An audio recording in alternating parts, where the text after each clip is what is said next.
اے تندیے باد مخالف سے نہ گھبرا، اے عقاب یہ تو چلتی ہے تجھے اونچا اڑانے کے لیے، دیپ جس کا محلات ہی میں جلے، چند لوگوں کی خوشیوں کو لے کر چلے، وہ جو سائے میں ہر مسلط کے لیے پلے، ایسے دستور کو صبح بے نور کو میں نہیں مانتا، میں نہیں جانتا۔ محبت گولیوں سے بو رہے ہو، زمیں کا خون سے چہرہ دھو رہے ہو، گما تم کو کہ رستہ کٹ رہا ہے، یقین مجھ کو کہ منزل کھو رہے ہو۔ السلام علیکم، پروگرام فن اور وکیل جسٹ ون ٹی وی اور میں آپ کی ہوسٹ ایڈوکیٹ نرگس ناہید۔ ناظرین، ہماری یہ ہمیشہ سے خواہش بھی ہوتی ہے اور ہم چاہتے ہیں کہ ہمارے جو دوست، ہمارے بھائی جو اوورسیز پاکستانی ہیں، جو باہر جا کے کام کرتے ہیں، باہر جا کے رہتے ہیں، جب وہ یہاں پہ تشریف لاتے ہیں تو ان کے تجربات میں اور یہاں پہ رہنے والے کے تجربات میں زمین آسمان کا فرق ہوتا ہے۔ آخر انہوں نے دنیا دیکھی ہوتی ہے، باہر جا کے دیکھتے ہیں، انہیں پتہ چلتا ہے کہ دنیا کیسے ہے، کس طرح ان کے ساتھ لوگ بیہیو کرتے ہیں۔ اپنے ملک میں تو ہم بڑے کمپوزڈ ہوتے ہیں، بڑے مزے میں رہ رہے ہوتے ہیں کہ جہاں ہمارا جی چاہتا ہم سوتے ہیں، بیٹھتے ہیں، جاگتے ہیں، چلتے ہیں، پھرتے ہیں، کوئی پرواہ نہیں ہوتی۔ لیکن جب آپ دیار غیر میں جاتے ہیں تو پھر آپ کو احساس ہوتا ہے کہ ہمارا اپنا ملک کیا ہے۔ سیم بالکل اسی طرح کہ آپ جب اپنے گھر میں ہوتے ہیں تو آپ کو احساس ہی نہیں ہوتا کہ یہ ساری جو سہولتیں ہمیں ملی ہوئی ہیں ان کی اہمیت کیا ہے۔ ہم جب ہمارا جی چاہتا ہم سوتے ہیں، جب ہمارا جی چاہتا ہم کھانا پکا کے کھا لیتے ہیں، ہم چائے پی لیتے ہیں، لیکن جب ہم گھر سے باہر کسی کے جا کے گیسٹ بن کے رہتے ہیں تو پھر ہمیں احساس ہوتا ہے کہ ایک چائے کی پیالی بنانے کے لیے بھی ہمیں دو لوگوں کی شکلیں دیکھنی پڑتی ہیں کہ ہم چائے بنا لیں۔ تو سیم اسی طرح جب ہم دوسرے ملک میں جا کے کام کرتے ہیں یا دوسرے ملک میں رہتے ہیں تو پھر ہمیں احساس ہوتا ہے کہ ہمارا ملک کتنا خوبصورت ہے اور وہاں پہ ہمیں کتنی آزادی ہے۔ اور جو ہم سوچتے ہیں کہ یار ہم باہر چلے جائیں گے تو پتہ نہیں کون سی دودھ اور شہد کی نہریں بہہ جائیں گی، یہ چیزوں کا پھر احساس ہوتا ہے کہ اگر وہاں پہ جتنا ہارڈ ورک ہم کر رہے ہیں، اگر ہم اپنے ملک میں بھی اتنا ہی ہارڈ ورک کریں تو ہم اس سے بھی زیادہ ہم کما سکتے ہیں جو کہ ہم ادھر کما رہے ہوتے ہیں۔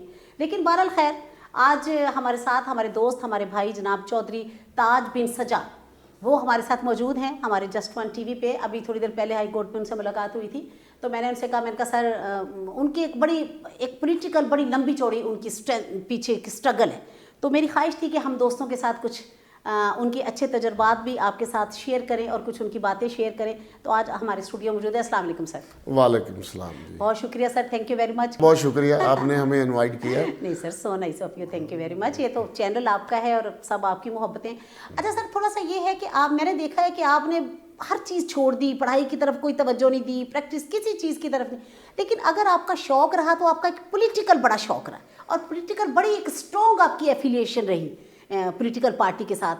تو میں بتاتی جاؤں کہ ان کی بڑی پیپلز پارٹی کے ساتھ ان کی بڑی ایفیلیشن تھی اور فرام دا بگننگ بالکل جب یہ اسکول اسٹوڈنٹ تھے۔ تو سر کون سے ایسا واقعہ تھا جس نے آپ کو ہر چیز بھلا دی اور آپ بھٹو صاحب کے پیروکار بن گئے، ان کے ساتھ چلنے لگے؟ کیا ایسی بات تھی جو کہ ان میں ایسی کہ جس نے آپ کو اتنا اپیل کیا کہ آپ ان کے ساتھ رہے؟ اور میرا خیال ہے کہ بھٹو صاحب کے بعد بی بی صاحبہ اور مرتضیٰ بھٹو اور شاہ نواز بھٹو اور بیگم نصرت بھٹو، یعنی پورے خاندان کے ساتھ ان کے بڑے کلوز تعلقات رہے اور ان کے ساتھ ہی یہ رہے۔ یہ تھوڑا سا سر مختصراً اور بڑا اچھا سا ہمیں ہائی لائٹ کر کے بتائیے۔ اصل میں جی میں تو ایک دیہات میں رہنے والا جٹ فیملی سے میرا تعلق ہے۔ ہم پیدل 2-2.5 میل چل کے گورنمنٹ ہائی اسکول میں جاتے تھے، وہاں امیروں کے لڑکے بھی ہوتے تھے، ہم جیسے متوسط طبقے کے بھی اور غریب بھی ہوتے تھے۔ ہاں، آپ کا تعلق سر جڑا والا سے؟ جڑا والا سے ہے، 240 چک جڑا والا سے۔ ٹھیک ہے سر۔ تو میں نے ایک لڑکا دیکھا تھا، اس کا نام تھا کیسر، آج بھی میں اس کا نام مجھے یاد ہے۔ اس کا جو باپ تھا وہ سائیکل ریپیئر کرتا تھا۔ اچھا۔ وہ جب ہماری کلاس میں آتا تھا تو اس کے کبھی جوتا نہیں ہوتا تھا، کبھی اس کی یونیفارم نہیں ہوتی تھی، ایک سے وہ مار کھاتا تھا بیچارہ۔ دوسرا، جب اتنی محرومی ہو، وہ لڑکا مسلسل 2 سال فیل ہوتا رہا، اور جب ہم گئے، کہتے ہم سے آنے سے 1 سال پہلے بھی فیل ہوا تھا۔ جب ہم نے 6ٹھی سے 7ویں میں گئے وہ تب بھی فیل ہو گیا، اور میرا کافی میتھ اور اردو میں کافی میرا بہت ہوشیار تھا، تو ہمیں ایک اے کلاس ملی تھی، جس میں صرف زیادہ تر امیروں کے لڑکے تھے۔ ان میں ذکر کرنا نہیں بھولوں گا میرے دوست ظہیر چٹھا، جو آج ڈاکٹر ہے، بڑا بہت کامیاب بزنس مین بھی ہے اور ڈاکٹر بھی ہے۔ تو اس سے انہی دنوں میں بھٹو صاحب نے نعرہ لگایا مساوات، غریبوں کا مساوات کا، مزدوروں کے حقوق، اچھا، عام بھٹو صاحب نے یہ کسانوں نعرہ نے، لگایا۔ ہاں جی، مساوات کا، سوشلزم کا، کیونکہ میں نے پہلے یہ کتاب پڑھی تھی گورکھی کی ماں، اس میں سبق یہ ملتا ہے کہ جب قوم کوئی سٹرگل کرتی ہے تو اس کی مائیں اپنے بچوں کو، اپنے آدمیوں کو کیسے پیغام پہنچاتے ہیں۔ وہ پکوڑے بیچتی تھی اور پکوڑوں کے جو ورک ہوتے تھے اس میں میسج فیکٹری میں بھیجتی تھی۔ میں بڑا متاثر ہوا اس سے۔ پھر بھٹو صاحب کی سٹرگل، تو ہم وہ پہلے فاؤنڈر ممبر تھے جڑاں میں، جنہوں نے ہمارے گاؤں میں، شہر میں جو ہم نے پیپل پارٹی کی بنیاد رکھی تھی۔ اچھا، یعنی آپ یہ جو ساری باتوں میں یہ سمجھی ہوں کہ آپ کو جس بات نے اپیل کیا وہ ایکویلٹی تھی، وہ مساوات تھی، یعنی جو امیر اور غریب میں تھا کہ کوئی فرق نہیں ہونا چاہیے، سب کے لیے ایک جیسی تعلیم ہو، ایک جیسے مواقع ہو۔ اب یہ نہیں ہے کہ اگر امیر ہیں تو وہ اس گریڈ میں چلے جائیں گے، غریب ہے تو، یعنی ذہانت تو کرائٹیریا ہونا چاہیے لیکن پیسہ کرائٹیریا نہیں ہونا چاہیے۔ کیونکہ میں یہ سوچا کہ یہ خدا کا قانون نہیں ہے، ٹھیک ہے اللہ تعالیٰ نے سب کو ایک جیسا نہیں بنایا، لیکن اتنی ڈویژن بھی نہیں ہے جو ہمارے معاشرے میں جو بنا دی گئی ہے۔ پھر آپ کا بڑا تعلق گہرا رہا پارٹی کے لیے، آپ نے بڑا کام کیا اور بہت آپ نے سٹرگل کی، بلکہ ضیاء کے دور میں آپ میرا خیال ہے کہ ڈنڈے ونڈے بھی کھائے ہوں گے یقیناً، کیونکہ وہ ایک ماشاء اللہ کا جو دور آ گیا۔ تو اس میں ابھی تھوڑی دیر پہلے آپ سے ذکر ہو رہا تھا اور آپ نے کہا کہ اس وقت آپ شاعری بھی کرتے تھے، بہت اچھی، آپ نے بھٹو صاحب پہ بھی شاعری کی۔ ہاں کی تھی اس وقت۔ وہ کیا شاعری تھی؟ وہ بھٹو صاحب پہ تھی کہ وہ اپنا وہ سیاست کا بادشاہ، وہ سیاست کا بادشاہ ہے، دلاں تے راج ہے، ہر وقت سر تے رہندا عوام دا تاج ہے۔ واہ واہ واہ، تے بس اس طرح دی سگی وہ۔ لیکن اپنا یہ ہے کہ بھٹو صاحب نے اتنا لگن سی، وہ جس وقت میں 74 میٹرک آن تو بعد لاہور آیا، ایتھے آن کے میں ایک لیدر گورنمنٹ کام کیتا، وہ پھر فیکٹری بند ہو گئی، پھر میں ادھر مزانگ آ گیا ہائی کورٹ چ، اتنے پھر سیاست جو ان دی مین ٹائم نے بھٹو صاحب تے کیس چلنا شروع ہوا، سارا اٹینڈ کرتے رہے، ہر روز میں مولوی مشتاق کی بدصورت شکل دیکھتا تھا۔ ایک دفعہ تو اس کا میرا بہت سامنا بھی ہوا، تو میں نے وہ بچ گیا بیچارہ کہ وہ جو کہا ادھر کیوں کھڑے ہو میرے دروازے کے سامنے، میں نے کہا کہ میں دھوپ سیک رہا ہوں، تو اس نے کہا کہ نہیں ادھر لاؤ نہیں، میں کیوں نہیں، آپ کا تو جگہ نہیں ہے۔ تو بارہ ایسے نا، تو ان میں یا بختیار جو تھے ان کے وکیل تھے، وہ میرے بڑے اچھے دوست تھے۔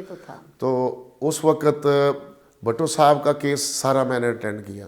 ہمارے دوست عارف اقبال پٹی، جہانگیر بدر تھے، ناظم شاہ تھے، محسن شاہ تھے، شیخ رشید تھے، شیخ رفیق تھے، یہ سارے ہمارے بزرگ، کچھ کولیگ تھے، کچھ بزرگ تھے۔ اور ہر وقت ہمارا جو پولیٹیکل، کبھی یہ ملٹری کورٹ میں جانا ورکر کے لیے، کبھی ادھر اس میں گزر گیا، اور آخرکار وہ 4 اپریل آ گیا۔ اور 4 اپریل جب آیا تو کسی نے ہمیں تانا دیا کہ دیکھو تمہارے تو لیڈر کا سر اس نے اڑا دیا، تم کم سے کم اس کا نماز جنازہ ہی کرا لو۔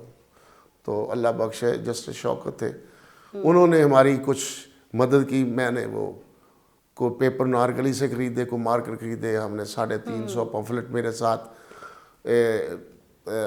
دوست تھے جن کا نام سعید تھا، وہ چکوال سے تھے، تو ہم نے صبح راتوں رات پمفلٹ لے کے تو ناصر باغ میں لوگوں کو بلایا تھا۔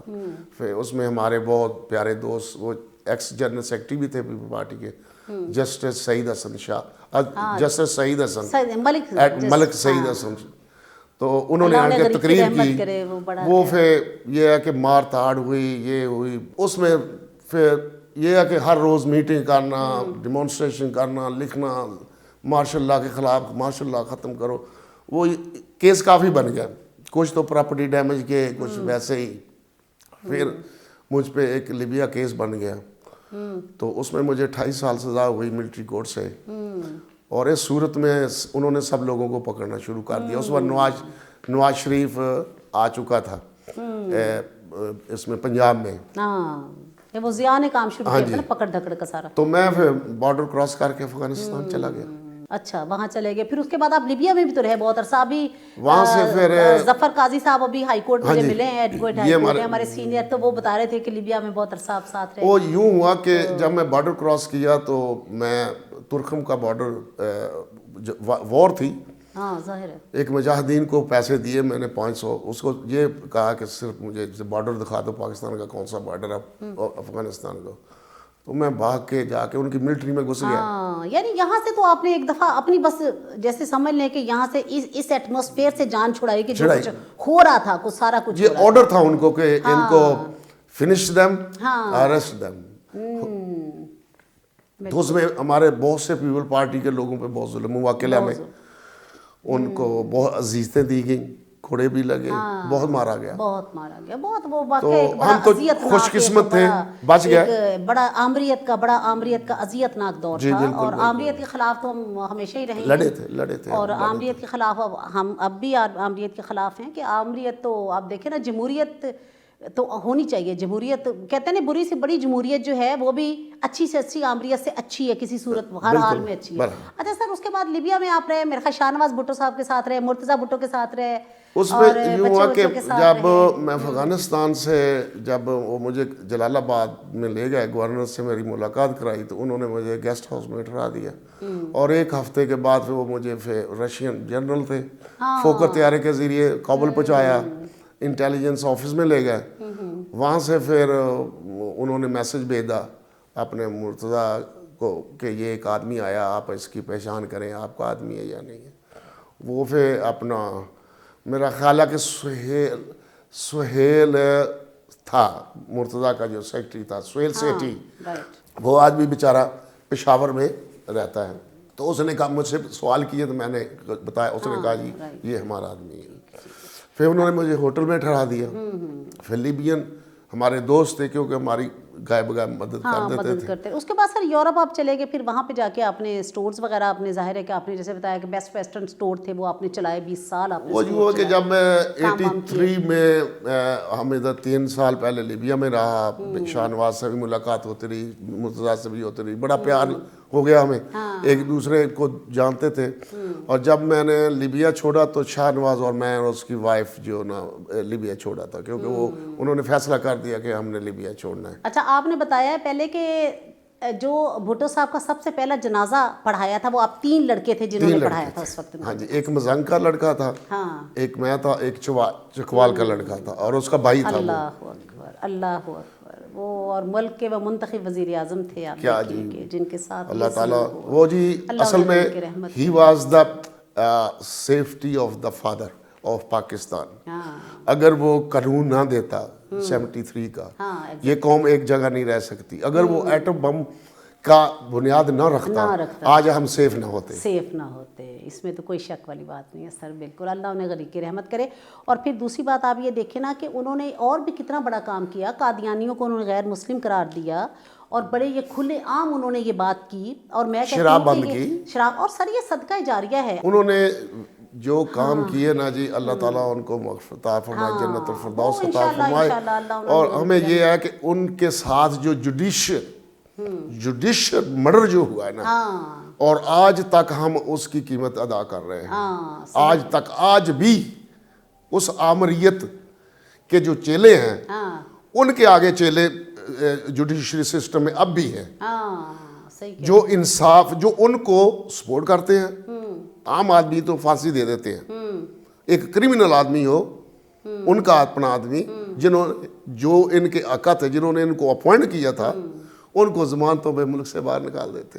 کمال کا جسٹس ہے جی. اچھا سر, یہ ہے کہ آپ نے وہاں پہ سٹور چلاتے رہے, پھر اس کے بعد آپ نے چھوڑ دیا وہ سٹور, پھر اپنا وہاں میں اپنے, ہمارے دوست تھے شیخ خالد, ان کا بھائی تھا یونس شیخ, وہ بیسٹ وے میں ڈائریکٹر ہے, ان کا شیئر بھی ہے. ان کا سٹور میں نے 40 سال چلایا ایز اے مینیجر.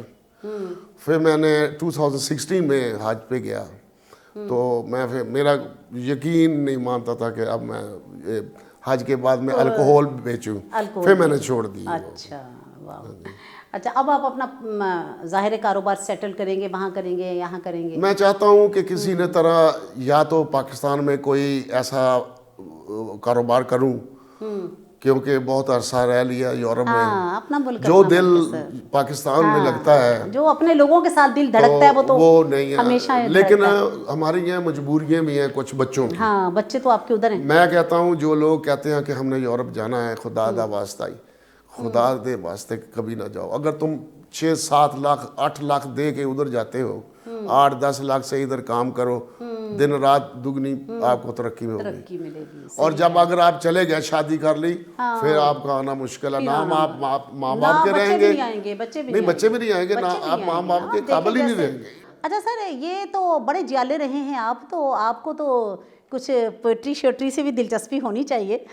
جی میرے دوست تھے حبیب جالب صاحب, انہوں نے نظم لکھی تھی ضیاء الحق کے دور میں. وہ ایسی تھی, وہ بیچارے کو جیل ڈال دیا گیا. بلکہ وہ تو لندن میں آپ کے ساتھ رہے تھے بورڈر سے. وہ پھر آخر ادھر چلے گئے, پھر ہم ہمارے ساتھ رہے ادھر, بڑا ان کے ساتھ اچھا وقت گیا. ان کی ایک نظم تھی جو مجھے بہت پسند تھی. سنائیے پلیز. دیپ جس کا محلات ہی میں جلے, چند لوگوں کی خوشیوں کو لے کر چلے, وہ جو سائے میں ہر مسلط کے لیے پلے, ایسے دستور کو صبح بے نور کو میں نہیں مانتا, میں نہیں جانتا. وہ بھی خائف نہیں تختہ دار سے, میں بھی منصور ہوں قید و اغیار سے. کیوں ڈراتے ہو زندگی کی دیوار سے, ظلم کی بات کو جہل کی رات کو میں نہیں مانتا, میں نہیں جانتا. وہ اس دوست نے جو انقلابی جو نظم لکھی تھی نا, وہ ایک قسم کی, وہ ضیاء اللہ کہتا ہے اس نے بغاوت کی ہے, آئین کی خلاف ورزی کی ہے. وہ تو ظلم کی داستان کے متعلق بات کر رہا تھا کہ اتنا ظلم نہ کرو. جو ہمارے معاشرے کو آج سے نہیں, آج سے تقریباً پاکستان بننے سے پہلے ایک پیر و مرشد جو دنیا کو تو شاعر لگتے تھے, لیکن شرک پوری صاحب ان کے بارے میں کہتے ہیں کہ یہ وہ انسان ہے جس کے اندر داڑھی ہے اور باہر کی داڑھی والوں سے 1,00,000 درجہ بہتر ہے. ایک دفعہ وہ ان کو ملنے گیا تو انہوں نے مریضوں نے روک دیا, جی آپ کی تو داڑھی نہیں ہے. تو انہوں نے کہا جی آپ نہیں مل سکتے. انہوں نے کہا یار میرا نام بتا دو, میرا نام علامہ اقبال ہے. جب ان کو شرک پور صاحب کو بتایا, انہوں نے کہا آنے دو. وہ خود آئے چل کے, ان کو ریسیو کیا. تو ان کے چند اشعار ہیں جس میں وہ ایک سسٹم کے بارے میں یا معاشرتی میں جو ناانصافیاں ہیں اس کو درست کرنے کے لیے 1-2 شعر ہے جو میں آپ کی خدمت میں پیش کرتا ہوں. جی پلیز. جس کھیت سے دہقاں کو میسر نہیں روزی, اس کھیت کے ہر گوشہ خوشائے گندم کو جلا دو. پھر ایک انہوں نے اور ایک انسان سٹرگل کردا, وہ کہندا کہ جتنے مرضی حالات ہوں گھبرانا نہیں ہے.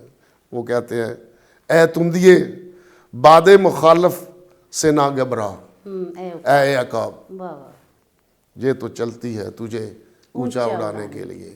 یعنی کہ ایک شعر میں اس نے سبق دیا کہ کبھی نا امیدی نہ ہونا, سٹرگل کرو. جس سسٹم میں انسانیت کی رسپیکٹ نہ ہو, اس کو انصاف نہ ملے, اس معاشرے کو, اس سسٹم کو, غریب کو روزی نہ ملے, بیمار کو دوا نہ ملے, مریض کو ہاسپٹل نہ ملے, غریب کے بچوں کو تعلیم نہ ملے, اس سسٹم کو تباہ و برباد کر کے نیا سسٹم کریٹ کرو. ایز لیسن سی علامہ اقبال صاحب دا. کیا بات ہے سر. یہ علامہ اقبال صاحب, خیر وہ تو واقعہ آپ کی بات درست ہے کہ وہ درویش شاعر تھے, اور آپ بعض ان کی شاعری دیکھیں آپ حیران ہو جائیں گے, لگتا ہے کہ قرآن پاک کی تفسیر بیان کر بالکل ہے. اتنی خوبصورت ان کی شاعری اور اتنی ریئلٹی بیسڈ شاعری. اور اسی طرح حبیب جالب کو دیکھیں کہ وہ ان کی ساری انقلابی شاعری, اور آپ کے سامنے ہے کہ مطلب ان کے شعر اشعار وہ لوگ بھی پڑھتے ہیں جن کا وہ عام طور پہ ہوتا نہیں, تو اس کے ساتھ تعلق وغیرہ کوئی مسئلہ نہیں ہوتا. ترجمہ جو ہے نا وہ اپنی شاعری میں کر کے گئے ہیں. وہ علامہ اقبال صاحب نے حضور پاک صلی اللہ علیہ وسلم کی محبت سے کے بارے میں ایک شعر کہا, کی محمد سے وفا تو نے تو ہم تیرے ہیں. یہ دنیا جہاں چیز کیا ہے, لو قلم بھی تیرے ہیں. لو قلم کا مطلب ہے کہ جب تو حضور پاک صلی اللہ علیہ وسلم سے محبت کرے گا, پھر تیرے ہاتھ میں قلم ہو ہاں اور تو لکھ دے یہ ہو جا وہ وہ ہو جاتا گیا۔ ہے، تو ہو جا یہ تباہ ہو جائے تباہ ہو جاتا ہے، یہ بن جائے تو اس قلم سے وہ ہو جاتا ہے۔ سر یہ کہ جب یہ ہمارے یہاں لال مسجد کا واقعہ ہوا، بہرحال خیر میں بہت دکھی تھی، جیسے سارے لوگ بہت پریشان تھے، میرا دل بھی بہت دکھی تھا اس بات پہ۔ تو اس میں میں نے مضمون لکھا تھا بلکہ اس وقت، اور خبر اخبار میں وہ چھپا بھی تھا، محبت گولیوں سے بو رہے ہو، وہ حبیب جالب کا تھا، بڑا خوبصورت، کیا بات، محبت گولیوں سے بو رہے ہو، زمیں کا خون سے چہرہ دھو رہے ہو، گما تم کو کہ رستہ کٹ رہا ہے، یقین مجھ کو کہ منزل کھو رہے ہو، کہ بھی یہ کیسے محبت ہے جس کو تم گولیوں سے بو رہے ہو؟ وہ محبت تو نہیں ہے نا، جو محبت تو یہ ہے کہ محبت فاتح عالم ہے، محبت کو تو محبت کے ساتھ ہی آپ لوگوں تک پہنچائیں نا، یہ تو کوئی محبت نہیں ہے۔ بالکل صحیح۔ آمریت سے جمہوریت، لڑائی ہو جھگڑا ہو جو بھی ہو، مچ بہتر، کیونکہ جواب دہ ہوتے۔ ہاں اچھا سر، آپ ایک کتاب بھی تو لکھ رہے ہیں، مین جو چیز ہے، میں نے تو بلکہ اس کتاب کے بارے میں، کیونکہ ابھی آپ سے میری ڈسکس ہوئی تھی کہ آپ بہت پولیٹیکلی ایونٹس پہ بڑی مشتمل، ایک پولیٹیکلی بیسڈ، ایک بڑی ہی ریئلٹی بیسڈ ایک کتاب لکھ رہے ہیں۔ میں فیصلہ کیا ہے کہ میں ایک ایسی ایک تو اپنی سیاست کا سفر نامہ، اچھا، دوسرا ہے کہ جو مجھے سب سے بڑی دکھ ہے، کیونکہ سم ٹائم میں نا بہت دکھی ہوتا ہوں، وہ ہے بھٹو صاحب کی فیملی کی ٹریجڈی۔ اچھا جی، اس کا ہوگا بھی 2 پارٹ ہوں گے، سیاسی سفر اینڈ بھٹو فیملی ٹریجڈی۔ ہاں تو میں چاہتا ہوں کہ کوئی، انشاءاللہ میں ڈھونڈ رہا ہوں کوئی آدمی ایسا مل جائے جس کو میں اپنے ساری جو چیزیں ہیں جو میرے دماغ میں ہیں، جو میں نے دیکھی ہیں، کچھ مختلف ذرائع بھی ہیں، بکس ہیں، دوسرے ہیں، یہ ہے وہ ہے، اس سے وہ میں کتاب ضرور لکھوں اپنی زندگی میں، یہ میری ایک خواہش ہے۔ چلیں سر، آپ بالکل لکھیں، اور لکھنا بھی چاہیے، کیونکہ جو آپ زندگی میں اتنے تجربات حاصل کرتے ہیں اور اتنے زیادہ لوگوں سے آپ کی ایفیلیشن ہوتی ہے، آپ کی ملاقاتیں ہوتی ہیں، اور بہت ساری ایسی ان بٹوین چیزیں ہوتی ہیں جو لوگوں کو پتہ ہی نہیں ہوتی نا، تو وہ تو جو بہت قریب کے لوگ ہیں، وہ ظاہر ہے کہ اس کو جب کتاب کی صورت میں لائیں گے سامنے تو سب پڑھیں گے بھی شوق سے۔ میڈم صاحب، ہماری جو ٹریجڈی ہوئی ہے نا، اپنے قائد اعظم رحمۃ اللہ کے بعد، جو سیاسی اتار چڑھا رہا ہے، اور جو سب سے 2 چیزوں نے برباد کیا ہے ہمارے ملک کو، ایک مصالحت پسند سیاستدانوں کی وجہ سے، دوسرا جوڈیشری کی مصالحت سے۔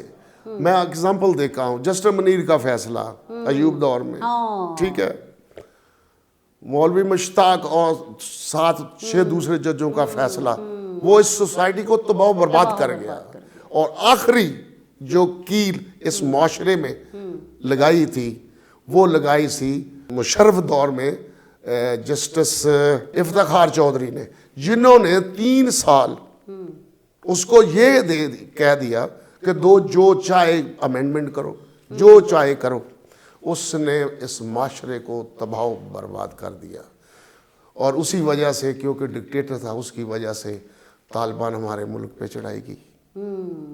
عمران خان واز رائٹ کہ دس از ناٹ آور وار، دس از امریکہ وار، صرف مصالحت کی وجہ سے۔